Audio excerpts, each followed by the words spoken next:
Wow, what an incredible, amazing, surreal moment this is to be standing here and speaking in front of this distinguished group of people. You know, I've served as a cantor in South Florida for over 20 years, and on a typical Shabbat at this time, I'd probably be somewhere between the Torah service and Adon Olam, so I'm really still waiting for somebody to pinch me. Imagine the irony that the highlight of a cantor's career is giving a speech, you know?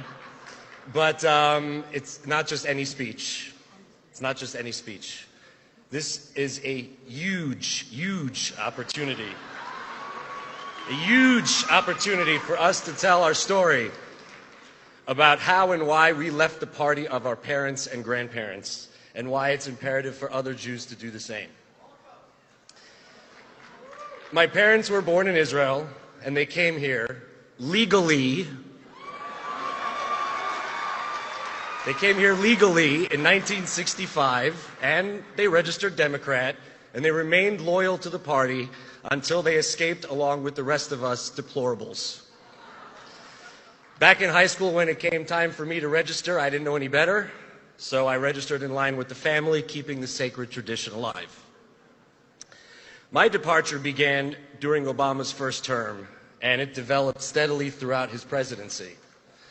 You know, the fundamental changes in our country that I saw taking place from 2008 to 2012 were just not the ones that I hoped for, but I realized, unfortunately, that they were the ones that we were promised. Any criticism of Obama from that point on had me labeled as everything from a racist to a Nazi sympathizer, and it was coming from fellow Jews. I never thought it would happen, but tearing up the faded voter registration card that I had since 1990, this past summer, I officially exited the party.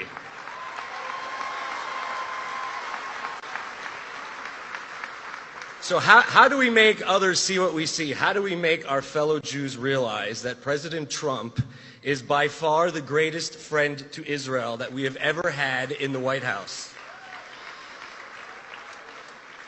Passover is around the corner, as you all know, and it's our obligation. It's our obligation to teach our children about the plight of our ancestors.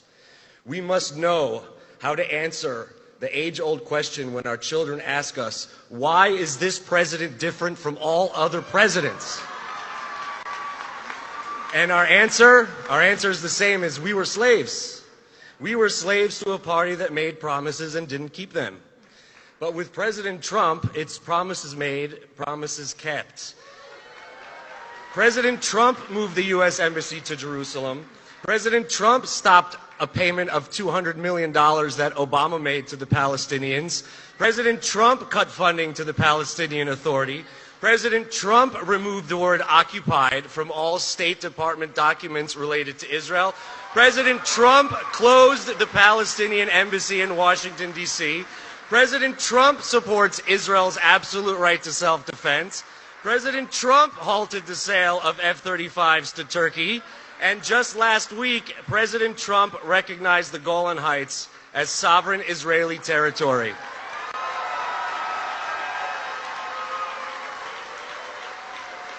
Any